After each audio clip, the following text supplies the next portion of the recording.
Hi, Bakersfield Broncos. Mrs. Springer here, coming to you from the TV room.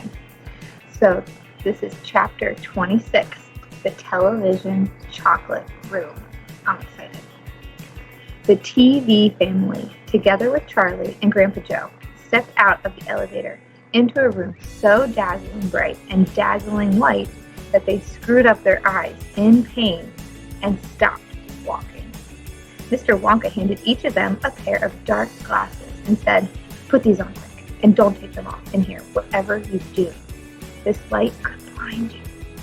As soon as Charlie had his dark glasses on, he was able to look around him in comfort. He saw a long, narrow room. The room was painted white all over. Even the floor was white, and there wasn't a speck of dust anywhere. From the ceiling, huge lamps hung down and bathed the room in a brilliant, bright white light. The room was completely bare, except at the far ends. At one of these ends, there was an enormous camera on wheels, and a whole army of Oompa Loompas was clustering around it, oiling its joints and adjusting its knobs, and polishing its great glass lens. The Oompa Loompas were all dressed in the most extraordinary way. They were wearing bright red spacesuits, complete with helmets and goggles. At least, they looked like spacesuits. And they were working in complete silence. Watching them, Charlie experienced a queer sense of danger. There was something dangerous about the whole business, and the Oompa Loompas knew it. There was no chattering or singing among them here, and they moved about over the huge black camera, slowly and carefully in their scarlet spacesuits. At the other end of the room, about 50 paces away from the camera, a single Oompa Loompa, who was also wearing a spacesuit, was sitting at a black table gazing at the screen of a very large television set. "Here we go," cried Mr. Wonka, hopping up and down with excitement. "This is the testing room for my very latest and greatest invention, television chocolate." "But what is television chocolate?" asked Mike TV. "Well, good heavens, child, stop interrupting me," said Mr. Wonka. "It works by television. I don't like television myself. I suppose it's all right in small doses, but children never seem to be able to take it in small doses. They want to sit there all day long, staring and staring at the screen." "That's me," said Mike TV. "Shut up," said Mr. TV. "Thank you," said Mr. Wonka. "I shall now tell you how this amazing television set of mine works. But first, all, you do know how ordinary television works.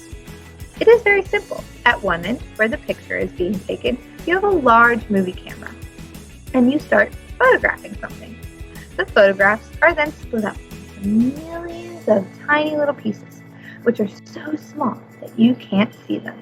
And these little pieces are shot out in the sky by electricity. In the sky, they go whizzing around all over the place until suddenly they hit the antenna on the roof of somebody's house. They then go flashing down the wire that leads right into the back of the television set. And in there, they get jiggled and joggled around until at last every single one of those millions of tiny pieces is fitted back into its right place. Just to the jigsaw puzzle. And presto, the photograph appears on the screen. "That isn't exactly how it works," Mike TV said. "I'm a little deaf in my left ear," Mr. Wonka said.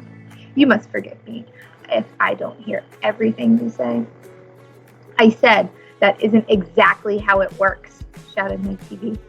"You're a nice boy," Mr. Wonka said, "but you talk too much. Now then, the very first time I saw ordinary television working, I was struck by a tremendous idea. Look here," he shouted. "If these people can break up a photograph into millions of pieces and send the pieces whizzing through the air and then put them together again at the other end, why can't I do the same thing with a bar of chocolate? Why can't I send a real bar of chocolate whizzing through the air in tiny pieces and then put the pieces back together at the other end, all ready to be eaten?" "Impossible," said Mike TV. "You think so?" cried Mr. Wonka. "Well, watch this. I shall now send a bar of my very best chocolate from one end of this room to the other by television. Get ready there. Bring in the chocolate." Immediately, 6 Oompa Loompas marched forward, carrying on their shoulders the most enormous bar of chocolate Charlie had ever seen. It was about the size of the mattress he slept on at home. "It has to be big," Mr. Wonka explained, "because whenever you send something by television, it always comes out much smaller than what it was when it went in, even with ordinary television. When you photograph a big man, he never comes out on your screen any taller than a pencil, does he? So here we go. Get ready." No, stop. Hold everything. You there, Mike TV, stand back. You're too close to the camera. There are dangerous rays coming out of that thing. They could break you up into a million tiny pieces in 1 second. That's why the Oompa Loompas are wearing spacesuits. The suits protect them. All right, that's better. Now then, switch on. One of the Oompa Loompas caught hold of a large switch and pulled it down. There was a blinding flash. "Chocolate's gone," shouted Grandpa Joe, waving his arm. He was quite right. The whole enormous bar of chocolate had disappeared completely in thin air. "It's on its way," cried Mr. Wonka. "It is now rushing through the air above our heads in tiny million tiny pieces. Quick, come over here."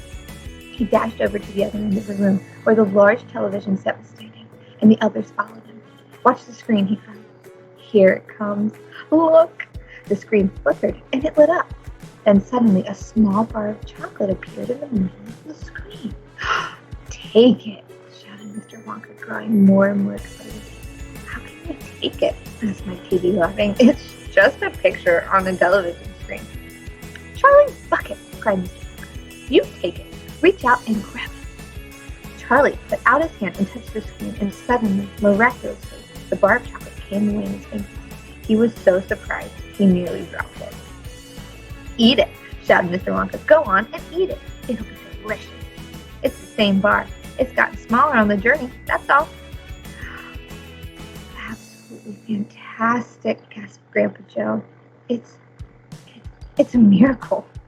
"Just imagine," cried Mr. Wonka, "when I start using this across the country. You'll be sitting at home watching television, and suddenly a commercial will flash onto the screen, and a voice will say, 'Eat Wonka's chocolates. They're the best in the world.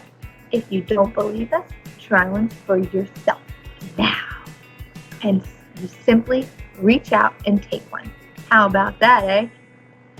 "Terrific," cried Grandpa Joe. "It will change the world." And that is the end of the beginning of the Chocolate Room.